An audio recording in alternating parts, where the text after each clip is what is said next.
Hello everyone. We are GAN Jam, and our GAN that we created is called Planet GAN. In this GAN, we actually trained an AI to create and generate new planets. So first we had to collect all of the images of planets. Then we had to get rid of all of the images that wouldn't work individually. And then we had to resize the images. And also the pink planet is one that we generated.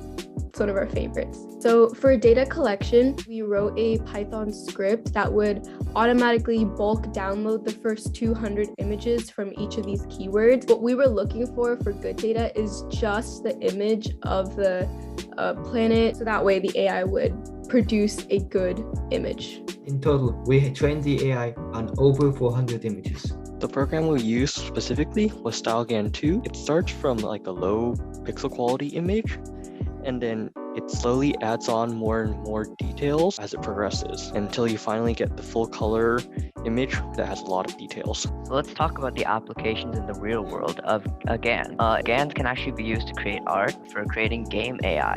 And finally, our GAN will actually be used for space exploration. You could train this AI much more efficiently and maybe even make it determine if what you're looking at through a telescope, it's really a planet or not.